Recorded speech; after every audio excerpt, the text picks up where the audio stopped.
The funeral flowers had only just begun to fade when the calls started. I was in my kitchen on a Thursday morning, exactly 2 weeks after we buried Helen, watching steam curl off a mug I hadn't touched. Dark green ceramic, shipped at the handler Father's Day gift from my granddaughter Emily, sat warm but somehow foreign in my hand, like it belonged to a man I no longer was. Even my reflection felt different. The hallway mirror had become a stranger's window. The house didn't sound right either. It was quieter than quiet, like something tall and old had been felled in the center of it. And the air hadn't learned where to go. My phone trilled against the countertop. Somewhere between waking up and noticing the lemon tree needed pruning, I'd forgotten to turn off the autoplay on some video Emily had sent me. "Don't forget to subscribe to the channel and comment where you're watching from," cheerful voice chirped out of nowhere. And then a harsher voice slid over it. "Dad, we need to talk about the house. Mark." My son's voice carried that restrained impatience, known since he was a teenager asking for gas money. At 38, he wasn't asking anymore. I set the mug down without drinking. "Good morning to you too, Mark." "Don't start," he said. "Laura and I have been talking. This place is too big for you. The taxes, the maintenance, it's not realistic. We've already found a buyer. There is no mortgage," I said. The words came out flat, factual. Helen and I had paid it off 6 years ago, and I'd never told the kids. They'd assumed, and I'd let them. For a second, there was nothing. Then a short laugh, sharp, dismissive.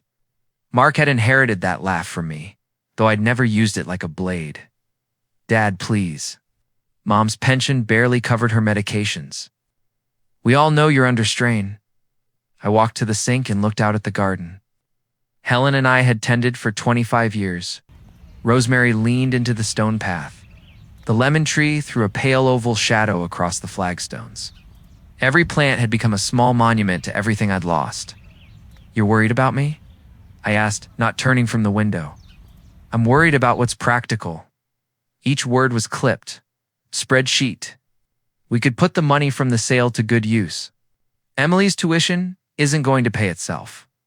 And, Laura and I stopped listening when I heard my daughter-in-law's name. In my mind, I saw him at their dining room table, laptop open, a spreadsheet glowing. Dad's house sale price. Proceeds split. I knew the layout of his thoughts. I'd taught him numbers when he was 8, making him calculate change for the ice cream truck. Now he was calculating me, Mark, I said, keeping my tone even. "You've been planning this for a while. That's called being responsible," he shot back.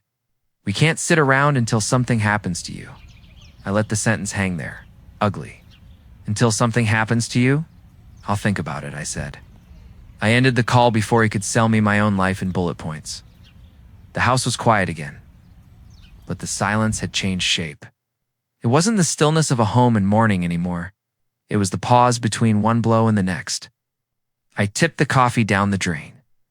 The warm smell of rosemary came up from my skin. A ghost of Sundays when Helen would snip sprigs and press them into my palm like little trophies. "Fresh from the source," she'd say, though we both knew I'd just been standing there watching her work. The phone rang again. I considered ignoring it, but grief teaches you that avoidance doesn't stop what's coming. "Dad," Laura began. Her voice was pitched a little too high the way she talked when she wanted bad news to sound like a gift. "Mark and I are on the same page. You both think I should sell the house," I finished. She hesitated. "It's for the best. You could move in here. We've got the finished basement full bath. Mark says we can add a kitchenette. You'd have your own entrance, your own space. It's perfect."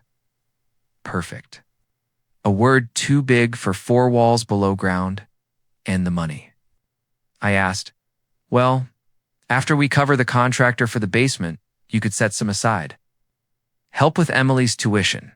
Maybe help Mark with his new place. It's all family, Dad. Win-win. Win-win." I could hear it, Mark's cadence in Laura's voice, the rehearsed rhythm of people who'd already agreed on the ending before asking if I'd read the text. "Prepped." "Laura," I said, "when was the last time you called to talk about something other than money?" The line went quiet. I could hear her swallow. "We love you," she said finally. "We're trying to help, I know," I said. because it was easier than telling her I wasn't sure what she meant by love or help. "I'll call you later." I hung up. And for a minute or two, I stood in the center of the kitchen, listening to the old clock in the hall. Every tick sounded like a decision I didn't know yet if I was making. Asterisk. The thing about grief is that it opens doors you didn't know you had. After Helen's funeral, the house seemed to rearrange itself when I wasn't looking. Dresser drawers stuck on nothing, lamps blinked and then held their light like they were deciding something. In the garage, Helen's gardening gloves lay on a shelf where she never left them. The second night after we buried her, I found a little envelope duct taped to the underside of the kitchen table, where my knees would brush it if I sat down the way I used to. Legs out, shoulders dropped, waiting for her to say dinner. I didn't open it right away. I kept it in my pocket like a coal I wasn't sure was hot. I carried it through the terrible theater of condolence neighbors bringing casseroles, Helen's sister standing in the hall and crying into her coat. The envelope was soft by the time the flowers started to droop. That Thursday, with Mark and Laura's voices still in the kitchen air, I finally slid my thumb under the seal. There were two things inside: a small brass key on a thin blue ribbon, and a folded note written in her careful, looping hand. "My love, if you're reading this, I'm where I can't come back from, and you're where I can't follow yet. I have one last trick up my sleeve, and you're not going to like that I used it, but you will forgive me. You always did. Do you remember Morro Bay?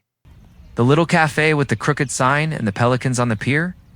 We stopped for pie the year the lemon tree gave fruit like it was showing off.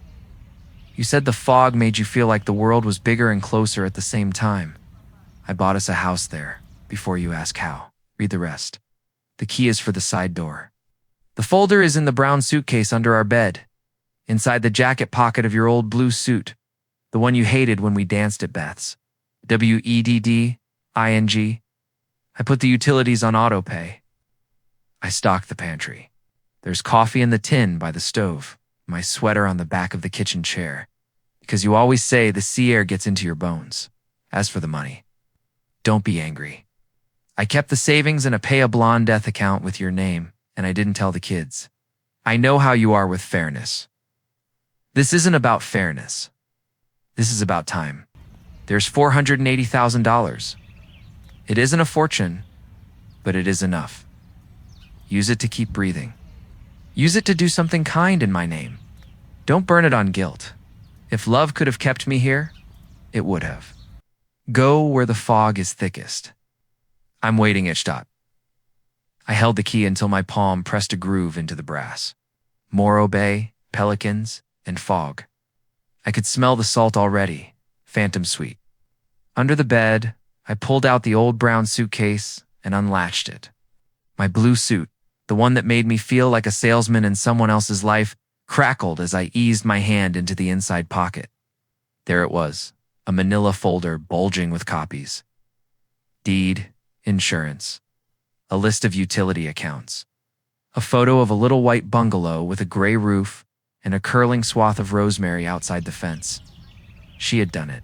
While I was counting pills and keeping track of how many spoons she ate soup with, she had built me a landing place.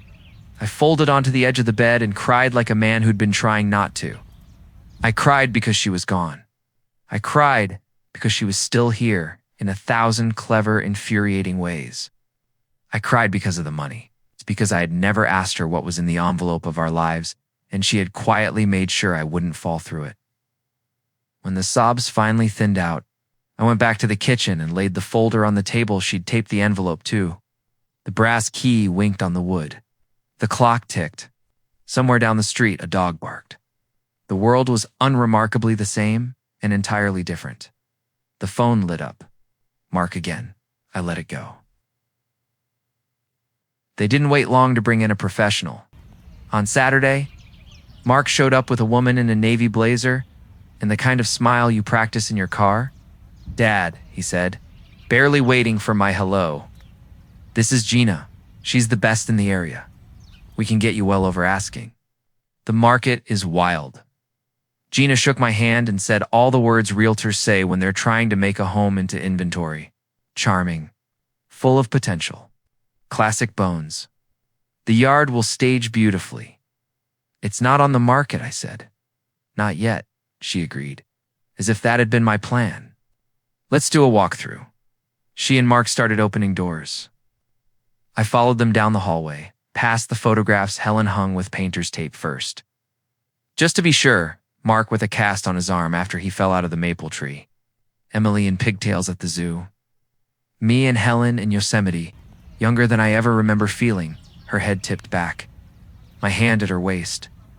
Gina paused in the kitchen and touched the edge of the granite like she was checking its pulse. We'll take down the sentimental, bring in some clean lines. Buyers want to see themselves, not the previous owners. I'm not the previous owner, I said. I'm the current one. She didn't look at me when she smiled. Of course, on the patio, Mark started pulling dead leaves from the lemon tree like he was doing me a favor. Dad, I told Gina about the taxes. It'll be a relief for you not to have to deal with this. There's no mortgage, I repeated. I saw his jaw tighten at the repetition. Mortgage isn't taxes, he said. Gina's phone chirped. Excuse me, she said, stepping away. Offers don't wait. I caught my reflection in the sliding door. I did look like a man who needed help, the gray of my beard gone clumsy, the collar of my shirt a little wilted. I hadn't slept well. Helen had always slept with her palm open on the bedspread like she was receiving light. I'd woken in the night, reaching for that small cup of warmth and finding the wrinkle of the sheets instead. Mark, I said quieter, did you ever think about asking me what I want? He pulled his hand back from the lemon tree. Yellow dust clung to his fingers. I'm trying to be a good son. I don't want something to happen to you and then we're scrambling you. You don't want something to happen to me and you're scrambling. He startled, then narrowed his eyes. That's not fair. Maybe not. That's how it felt. We stood there, measuring the distance between the words and what we meant. I remembered him at 5. It's the way he used to run full speed into my legs and hold on like he was trying to tackle life before it tackled him. I remembered the summer he was 14 and didn't speak to me for 2 months because I wouldn't. Sign off on some absurd dirt bike. Dad, he said finally, be reasonable. If being reasonable means losing the home I lived in with your mother because it fits your spreadsheet, then I can't be reasonable. Gina came back, phone tucked to her chest. Timing is everything, she said. If we can list by Friday, we can have open houses this weekend and offers by Monday. Mark nodded, as if the conversation had ended. Like my life was a calendar and his job was to keep it tidy. He kissed my cheek automatically on the way out, distracted by the speed with which he could convert my walls into cash after they left. I went out to the garden and pruned the lemon tree carefully, like it was a kind of prayer. The rosemary brushed against my wrists, releasing a brightness I hadn't known I needed. Helen used to say that grief makes everything smell louder.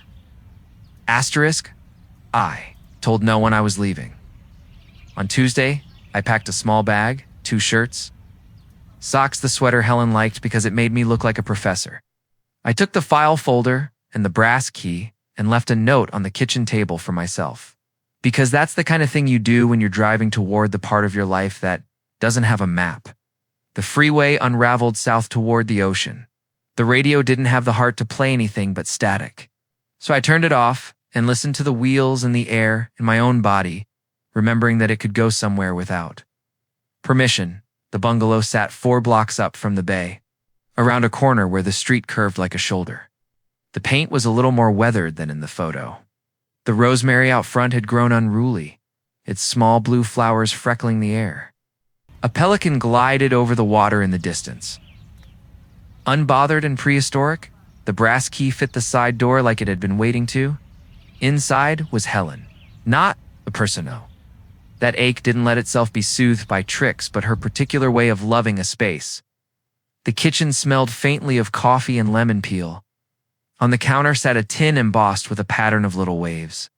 Inside the tin, coffee grounds, neat and dark. A sweater, the gray cable knit she wore on rainy days, hung from the back of a chair. A calendar was pinned to the wall with clean, empty squares. On the first day of the month, her handwriting, "Welcome home." I put my hand on the back of her sweater like I could warm it up to her shape. Then I sat down and cried again, softer and slower. Eventually, I made coffee. I'm not good at it. She was always the one who got the water right. It still tasted like relief and sadness had had a child and named it Morning. On the kitchen table sat another envelope. Unsealed. Inside was a drawing Emily made years ago, a house with a garden and a sun too big for the paper. Helen had written on the bottom, "Practice." The neighbors found me before I found them. I was standing on the front steps with my mug when a woman with a straw hat and a large dog stopped at the gate. "You must be Helen's husband," she said, eyes kind and searching. "I'm Rosa. This is Gus. We've been keeping an eye on the place." "Yes," I said. "I'm David." I don't know why I said my name like that. Like I was introducing myself to my own life. Rosa's face moved through surprise and understanding in one breath. "I'm sorry," she said, "and there wasn't anything practiced about it." She told me some things. Said you'd come when the fog was right. I smiled without meaning to. She did love a dramatic line. "That's why I liked her," Rosa said. "She told good stories, and she brought me lemon bars that were too tart for anyone else. She liked to see who could handle it." Rosa nodded toward the rosemary. "She planted that. Said it would boss you around until you learned what to do with it." "That sounds like her." Rosa handed me a paper bag. "Warm sourdough. Welcome to the block. If you need anything you knock." After she left, I walked through the rooms one by one. The bedroom was small and had a quilt folded at the end of the bed, sage green and white. In the dresser, there was a pair of my socks. New. In the bathroom. A bottle of my aftershave, the cheap kind won by every Christmas, and Pretend is a treat sitting patiently on the shelf. She had made a life for me here in the same way she'd made everything else. Quietly. Thoroughly with joy folded into the corners. I lay down in the late afternoon, listening to the sound the ocean makes when it wants you to remember how big it is. I slept for 6 hours and woke up to my phone lighting the room. "Mark, we need to get you to sign before Friday, Laura. You there? We love you. This is the right move. Please don't make it hard." Another text from a local number I didn't know. "Gina, hi David. Excited to get this moving? Can swing by tomorrow for a preliminary video tour for my buyers." I closed my eyes and pictured Helen in this bed, laughing, shaking her head. "Don't burn it on guilt," she had written. "Use it to keep breathing." Outside, a pelican dove.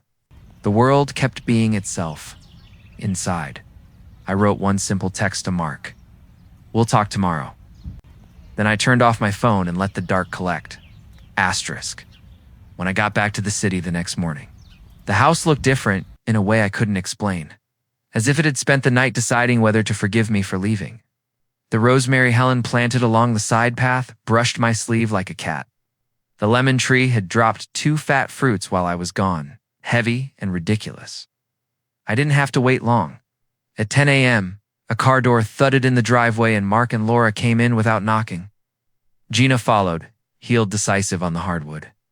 They had the air of people who were trying not to make a big deal of the fact that they were making a big deal. "Dad," Laura said, moving toward me with a brightness that didn't reach her eyes. She wrapped me in a quick hug and then stepped back to adjust her blouse. "How are you feeling today?" "Grounded," I said. It was true in that surprising way. Truth sometimes shows up once you've told enough lies to other people about how you're doing. "Great," Mark said, if that was what we'd been waiting to hear. "So, paperwork." Gina spread a few forms on the table like a magician, showing me there was nothing up her sleeves. "This is just a listing agreement to get us on the market. We can build in a longer escrow, if that makes you more comfortable." 60 days? Laura inhaled and exhaled through her nose like a yoga instructor trying not to take it personally when her class refused to hold a pose. "We talked about this, Dad. You can't take care of this place alone." "I know how to turn on a faucet," I said. "I know how to sweep a floor. I know where the fuse box is." "That's not what we mean," Mark said, a little too fast. "We're talking about life safety, risk, liability. What if you fall?" "I'll fall slower," I said. It wasn't a joke. It made Laura smile anyway, lightly. like it had been a test and I'd passed it by accident. Gina cleared her throat. We've got a buyer who is very interested in moving quickly. Young family. They love the school district. The school district. I repeated. No one here has been in school for a long time. It's a selling point, she said. They don't want to miss out. Miss out on what? I asked. But my voice had gone calm in a way that meant I knew I was done letting anyone else narrate this. Dad, Mark said. Softer, sitting down. He put his hand on the table, close to mine, but not touching. I'm not trying to take anything from you. I'm trying to make sure you're okay. You're trying to make sure you're okay, I said, and didn't dress it up. Both can be true. He flinched, then looked at his hands. Listen, he said after a minute. Emily's tuition is due. The basement needs work. The market is what it is. This is a solution. Laura's lips pressed into a thin line. We don't have to make this harder than it needs to be. I thought about arguing the particulars, mortgages and taxes and weather. Mark's buyer existed in anything but Gina's. Phone but I felt Helen's hand on my shoulder. The way she used to put her palm there when I was about to say something I'd regret. I took a drive yesterday, I said instead. To Morro Bay. Laura blinked. Where? Mark looked up fast. What for? To see the water, I said. To think, Dad, Mark said. Suspicion arriving on his face like weather. What are you not telling me? I looked at my son. At his worry tucked inside his control, at the way he was standing in my kitchen trying to untangle love from money and getting them both tied in knots. I'm telling you that I'm not signing anything, I said. I'm telling you I have a place to go. Gina's eyes flicked between us. She began to gather the papers, trying to make the retreat look like it had been part of the plan. Okay, Mark said. And he said it the way he used to say okay when I told him he couldn't go to a party when he was 16. Okay, you're making a mistake. But okay. He put both hands flat on the table. Surrender or challenge? I couldn't tell. We're moving forward anyway. The buyer's agent is drawing up an offer. We can accept subject to your signature and lock in terms. Start packing, the house is sold. Something inside me went still. The sentence rang in my head like a bell in an empty church. Start packing, the house is sold. I smiled. I didn't mean to. It just happened. I'll be ready, I said. Asterisk, I had already started. The day after I found Helen's key. I went down to the basement and began lifting boxes I hadn't touched in a decade. I'd expected to find old yearbooks and abandoned trophies. I found those, sure. But I also found an entire bank of shelves filled with Mark and Laura's storage things they'd asked. Over the years, if they could leave here just for a while, Mark's college textbooks. Boxes of Emily's outgrown baby clothes. A set of dishes Laura's mother gave her that she never liked. A futon mattress wrapped in plastic. A blender still in its box from their wedding. On the top shelf, there was a crate labeled Christmas. Inside, a tangled string of lights, an ornament with Emily's handprint, and a paper snowflake. Helen had made with a pair of green-handled scissors while we watched a movie one December. I carried the Christmas crate upstairs and set it on the dining table. Then, I set up a long line of empty boxes in the hall, like a parade going nowhere. As I packed, I found a rhythm. A box for Laura's dishes. A box for Mark's paperbacks. A box labeled old bills that didn't belong to me. A box labeled records full of vinyl I didn't know my son had. A box for letters we wrote to each other the year he went to college and called me twice. Both times because he needed something. I made a pile for donation, my suits. Except the blue one with the surprise folder and the gray one I wore to Helen's funeral. I made another pile of tools to take with me. The hand drill, the small level, the tape measure with the crack in its casing. And then a third pile of things that were truly mine that carried my hands in them. My father's pocket knife.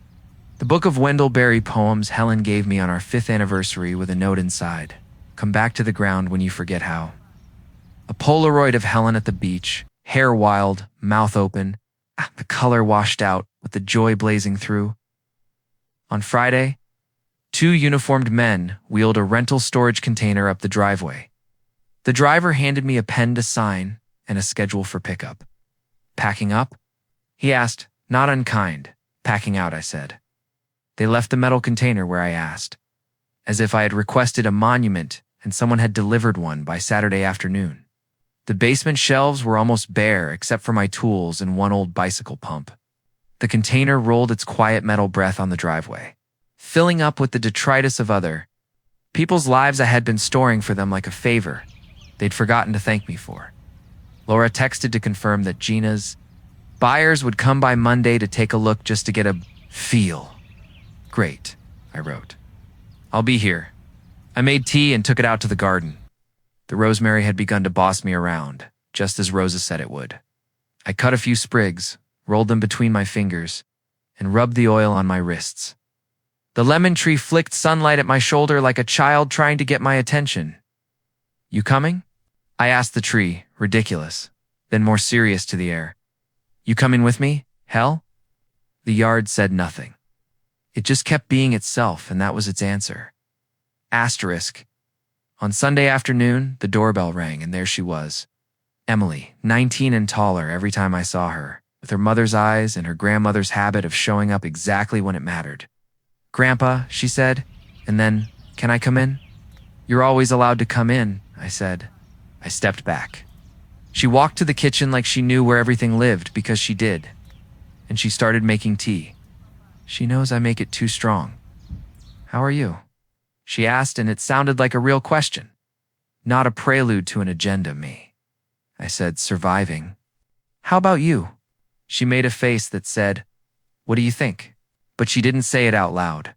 Mom and Dad are acting weird, she said, stirring the tea. Like weirder than usual. Dad keeps talking about numbers.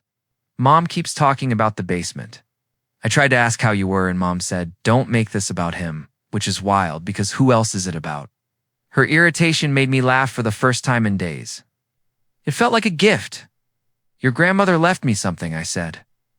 Emily's eyebrows rose. A note? A house, I said. And some money. She put the spoon down. What? A bungalow. In Morro Bay, and a little cushion. She was always better at planning than I was. Why didn't you tell Dad? Emily asked, and I heard no judgment in it, only curiosity. Because he was talking like a man with a train to catch, I said. And because your grandmother told me to keep breathing, not to run myself out of air, explaining. Emily leaned on the counter with both hands. Can I see it? The house. The note, she said, and maybe a picture of the house. I showed her the letter. I watched her face as she read, watched her eyes soften and then brighten and then go distant around the edges. Like a shoreline when the tide comes in and the land you stood on a minute ago is somewhere you have to swim to get back to. She really did this, Emily murmured. Grandma Helen? Of course she did. Your father is not going to be happy, I said. Dad is never happy, Emily said. And then looked up at me, embarrassed by the truth of it. I shouldn't say that. You can say what's true here, I said. You always can. She reached across the counter and squeezed my hand. I'm proud of you, she said. For not letting them bulldoze you. For going to the water, thank you, I said. Because it mattered to me that she was proud. There's something else. I'm setting up a fund in your grandmother's name, not for Dad, for you. For school, for whatever makes you able to do work that means something. There are strings, because your grandmother would insist on strings. But they're soft strings. We can tie them together. Her eyes filled. Grandpa. She, I said, because I was going to cry if she did. Don't tell your father yet. Let me do the hard thing first. What's the hard thing? Tell him no, I said. In a way, he'll hear. They arrived Monday with confidence and a clipboard. Mark and Laura in their best errand-running clothes. Gina with a fresh set of forms. A couple I didn't know stood in the doorway, peeking around like they were afraid to catch my eye. This is the living room, Gina said to them, as if they couldn't see it, as if the couch didn't already know it was a couch. I had all the windows open. The rosemary smell in the air felt like someone I trusted was standing next to me. The metal container in the driveway looked full and patient. Dad, Mark said without preamble. The buyers are ready to make a strong offer. We just need before we do any of that, I said. I'd like to show you something. I led them to the foyer. The stacks of boxes were lined up neatly. Labeled in thick black marker, Mark College Books Mark, Vinyloric Floral, Non-Somali Baby. Clothes returned to Emily Holiday. Family Laura blinked. What is all this? Your things, I said. You've been storing them here. You asked me to over time. I said yes, over time. I'm saying no now. They're in the storage container out front. It's paid for through the end of the month. After that, the company will call you. You'll need to decide where your things belong. Mark's mouth opened, then closed. You packed our stuff? I packed your stuff, I said, and it felt like a spell that had needed saying for years. Because I am packing my stuff. Because I am moving my life where I can keep breathing. Gina's buyers glanced at each other. The woman took a step toward the door. I didn't blame her. I wouldn't want to buy a house where the air hummed like this either, Dad, Mark said, color high in his face. You can't just… I can, I said, and I did. And there's something else. I reached into the folder on the hall table and pulled out 2 sets of papers. Fresh, crisp, implacable. These are the documents transferring this house. Effective immediately, into a trust in your mother's name, I said. It is to be held for charitable use. Specifically for a hospice garden in grief group space. I've reserved the right to occupy until I move out. There is no sale. There will never be a sale to your buyers. Your buyer does not have a seller. For a second, silence became a living thing standing between us. What? Laura said, her voice going small. I worked with an attorney, I said. She's very good. Her name is Monica Patel, and she taught me what all those words I didn't care about until now mean. When I leave, a group of people who need a place to sit and remember will have a yard and a kitchen. They'll have your grandmother's lemon tree. They'll have her rosemary. They'll stand where you're standing and say the names they are afraid to forget. You gave the house away? Mark's voice was a scrape. To strangers? To people like us, I said, who loved someone. Who had to leave them at a hospital door and learn how to wash a plate without crying for a while. The house is not a casino chip for you to slide across a table when your numbers get read. That's my inheritance, he said. And the honesty of that stunned me in a tired way. No, I said. Your inheritance is a relationship with me. With Emily. With what your mother planted. Your inheritance is not an address. He looked like he wanted to throw the trust papers into the rosemary and set them on fire. This is insane, he said. I'm calling a lawyer. Good, I said. Monica's number is on the 2nd page. You're punishing me. I'm protecting me, I said. And I am honoring your mother, who told me to do something kind with the money she left. I'm going to use part of it to fund a scholarship for nursing students at the community college, where she worked in the library. I'm going to use part of it to pay the taxes on a little house near the ocean where I will wake up when the fog is thick. I'm going to use part of it if she let me to make sure. Emily gets to study what lights her up. Emily had come in quietly while we were talking. She stood near the kitchen doorway now, her eyes bright and steady. I'll take the baby clothes box, she said into the still air. They're mine, not yours. Laura startled, then put a hand to her mouth. Emily, she said, this is none of your business. It's exactly my business, Emily said. Grandma's name is on the trust. So is mine. So is his. She tilted her chin at me. This is family, right? Win-win? Even in this moment, a laugh wanted to break inside my chest. Gina's buyer slipped out with a whispered apology. And then it was just the 4 of us, and the rosemary, and the lemon tree, and the old house that had been asked to hold so many things it could not possibly know what to do. With Mark ran both hands through his hair. I remembered him at 10, kicking a soccer ball too hard. Watching it sail and hit a fence and break a slat. That moment of pure terror when he realized he couldn't unbreak it. This is not okay, he said, but quieter now. I saw the boy in the man, and the man in the boy.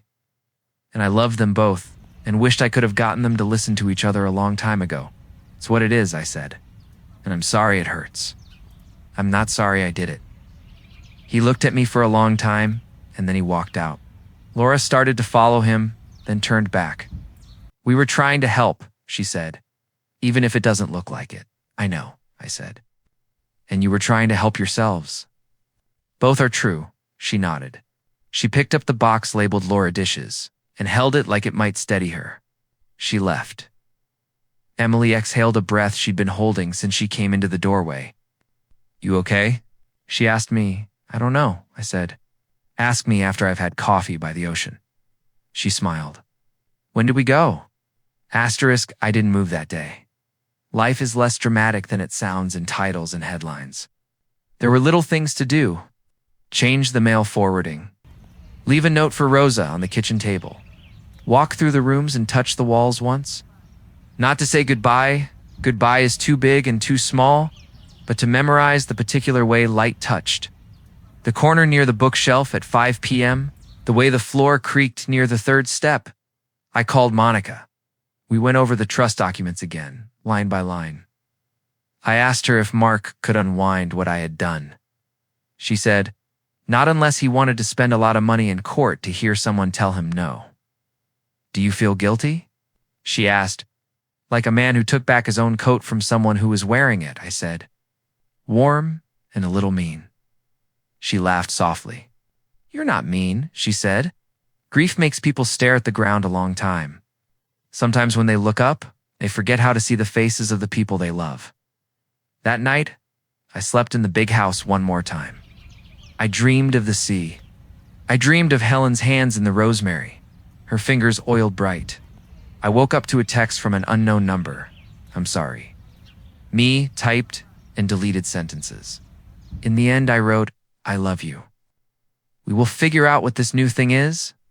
Then I put my phone down and made coffee that I didn't drink. By noon, truck from the storage company had come to take the container. I signed the papers and watched as all the boxes marked with other people's names left my driveway. The air felt looser after. In the late afternoon, I locked the front door behind me and put my palm flat against it for a second. "Thank you," I said, not aloud, and turned away. Emily met me at the curb with a backpack. "I brought snacks," she said. "And your sweater?" "Grandma's too, if you want to bring her to the ocean." "She packed it already," I said. She left it on the back of a chair. We drove south with the windows cracked. The air smelled like summer getting ready for itself. The radio played a song I didn't know, and Emily sang along anyway. Halfway there, she said, "Do you think Dad will forgive you?" "For what?" I asked, "For not choosing the kind of fairness he recognizes." "I don't know," I said. "Do you forgive him?" "For what?" "For forgetting to ask me what I wanted?" She thought about it. "Not yet," she said. "But I'm 19. I have time to practice." When the ocean appeared, Emily rolled her window all the way down and put her hand out into the air, palm facing forward. Catching the push of the wind on her skin like a wave she could ride without a board in Morro Bay. The bungalow sat exactly where we left it, ordinary and miraculous. The key, my key, turned with a small willing click. We stood in the small living room. "Quiet, hi, Grandma," Emily said into the space.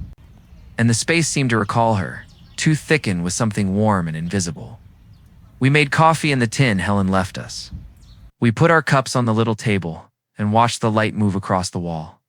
The big rock in the harbor looked like it had always been there, forever taking and giving back fog. I could feel it breath in my chest that wasn't a negotiation with anyone. It's not that the ache went away. It's that it finally had room. Epilogue. Packed the next morning. I woke early and walked to the water. A pelican sat on a lamppost, looking like a tired saint. Rosa's dog, Gus, lumbered up and leaned his entire body against my leg. Rosa waved from across the street. When I came back, I'd opened a drawer by the stove and found a small parcel wrapped in brown paper and tied with twine. H scrawled on the top. Inside, 3 wooden boxes, each no bigger than a bar of soap. On each lid, Helen had written a name. Davida Milimarchi opened mine. Inside were 3 slips of paper and a flat stone. On the first paper, a recipe for lemon bars. With a note at the bottom, "More lemon than you think." On the second, a list of places to walk when you feel like you can't get up from a chair. On the third, a line from a poem she loved. What we need is here. The stone was smooth and gray. On one side, in small letters, she'd written, keep. I put the stone in my pocket. I carried the box with Emily's name into the front room and left marks on the table. I knew I had one more thing to do before I could sit and let the fog tell me its old stories.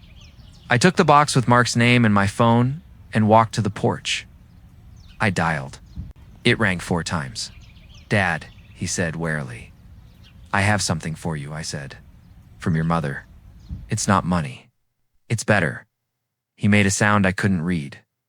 Come when you're ready, I said. It's here with me. Your inheritance. The real one. He didn't answer right away. I thought of a boy with skinned knees. I thought of a man with a mortgage and a worry he can't show anyone because he's not sure he knows how to hold it without it eating him. Okay, he said finally. Not today, no, I said. Not today. When the fog is right, after I hung up. I stood in the doorway and looked at the boxes I had brought and the ones I had left behind. The move was done in the ways that mattered and not done in the ways that would take the rest of my life. Start packing. The house is sold, my son had said. I smiled back then, and I smiled now, because I had already packed. But they weren't my boxers I rushed to fill. They were my boundaries, and at last those fit in the car, asterisk by fall. The lemon tree threw a last handful of yellow into the cool air, and the truss papers had grown their own weight. The city house had a new name on a small bronze plaque by the gate. Helen's Garden, a place to remember. It wasn't flashy. Helen wouldn't have wanted that. The hospice board came on a Saturday with thermoses and folding chairs. Monica stood beside me, steady as a fence post. The neighbors drifted in, curious and kind. Rosa brought cuttings of rosemary from her yard. I pressed them into the soil beside the path, next to sprigs I'd taken from our own bush. A nurse from the hospice read 3 names into the afternoon, each syllable soft as a bell. This is not a shrine, I told the small circle. It's a room with the door open. Come in when you need to sit. Leave when you can stand. Someone laughed a little, and the laugh stayed.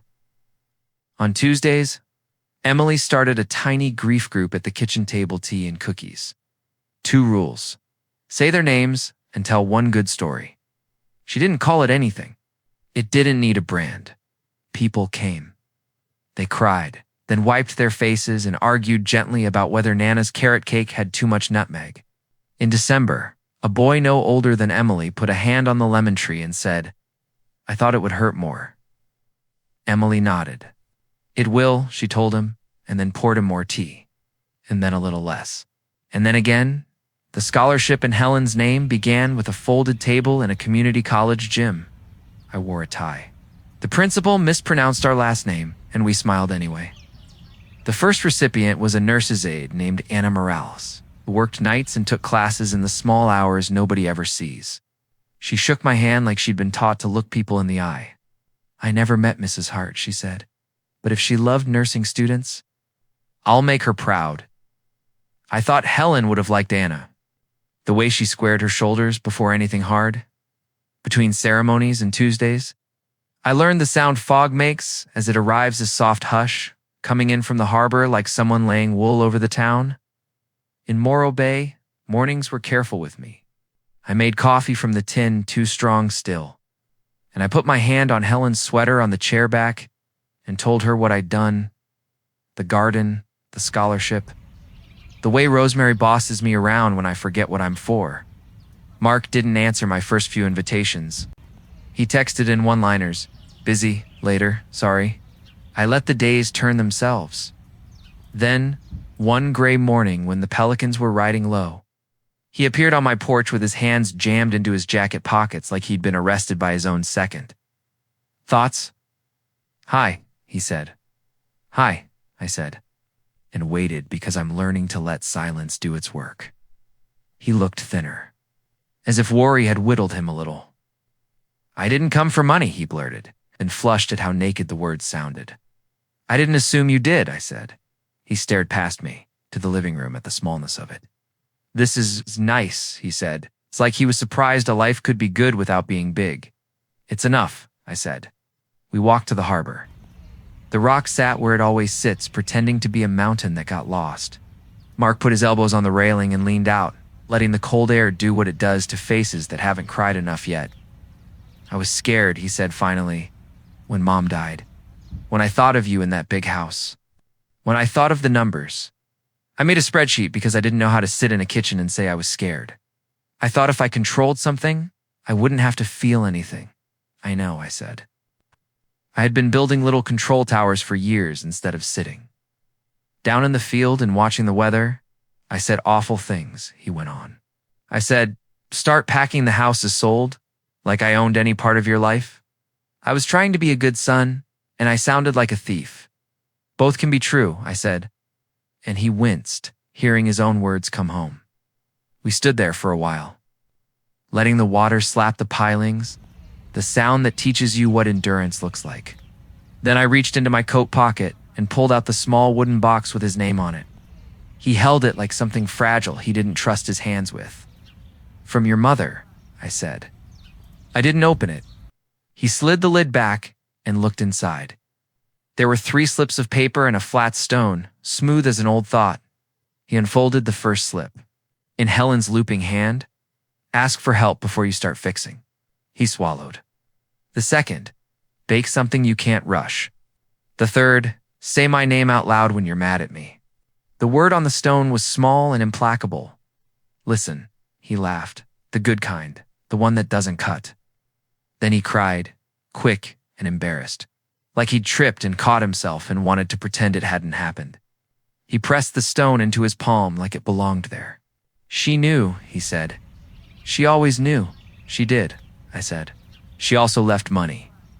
For me, not to spend on guilt. I'm telling you now because secrets have their own gravity. 480, enough to keep me breathing. Enough to do the garden and the scholarship and keep the lights on when the fog decides we can't see the sun for a while." I waited for his face to harden. It didn't. It softened in a way I had not seen since he was small. "I don't want it," he said quickly, hands up, as if the very thought might accuse him. "I mean, I don't want it. It isn't yours to want," I said gently. "But I'm telling you because you're my son. And because we're going to do this differently. No more numbers instead of feelings. No more plans that end with me in your basement. If you need help, you ask. If I can help, I will. If I can't, I'll say no without apologizing for breathing." He nodded. "Okay," he said. And this time the word meant, "Okay, I heard you. Could we make the lemon bars later? The ones Mom made that made everyone pucker?" "We can," I said. She wrote, "Add more lemon than you think." He laughed again. Of course she did. We went back and baked like clumsy men flour on our sleeves. Zest under our nails. The kitchen warmed by a kind of competence neither of us was famous for. We ate the first square too hot and burned our mouths and didn't mind. Then we boxed the rest and drove them up the coast, 2 grown men showing up at a garden with a container of tart apology. At Helen's garden, people were already gathering for Tuesday tea. Emily waved us over, eyes bright at the sight of her father and grandfather walking side by side. The awkward choreography of forgiveness still learning its steps. We set the lemon bars on the table. The boy from December took one and made a face and laughed and took another. Mark stood by the lemon tree and put his hand on the bark. "Hi, Mom," he said. He said it softly, as if trying to get used to the shape of her name in this new air. Then he took a breath that didn't sound like a negotiation. After tea, he helped me clean up. The kitchen smells lemon and sugar. The ghost of coffee braided themselves into something almost like joy. Mark dried the last plate and turned to me. "Dad," he said, "thank you for not letting me bulldoze you. Thank you for stopping," I said. "Before you knocked down anything we couldn't rebuild," he hesitated. "I don't know how to be the kind of son who doesn't try to fix everything." "Practice," I said. "Bake something you can't rush. Listen. Ask." I touched the pocket, where I kept my own stone. "Keep." On the drive back to Morro Bay. The fog thickened, the way it does when the ocean decides the land has had enough clarity for one day. At the bungalow, I put the kettle on and called Rosa to tell her how the tea went and how the boy had come back for a third lemon bar, because apparently grief does not blunt a sweet tooth. When the house was quiet, I sat at the little table under Helen's calendar and wrote a letter I didn't need to mail. My love. I told her I did the things. I made the garden. I gave away what we didn't need to keep. I told him no. I told him yes. He heard me. We ate your lemon bars until our mouths stung. And then we ate another because we are your people, and we don't know when to stop with the things that taste. Like you. I folded the letter and put it under the tin of coffee like a ship under a safe harbor. Outside, a pelican rode the wind the way you do when you aren't trying to prove anything. Inside, the sweater on the chair held its shape. I breathed, and the breath didn't have to ask permission. Start packing. My son had said the day he believed the house was sold. I had smiled then because I had already packed, not boxes, not memories, not even the car. I had packed my boundaries, finally, into a life that fit. And when the fog pressed up against the windows, I could hear Helen as clearly as if she were in the next room. Add more lemon than you think. Keep, listen, breathe. What we need is here.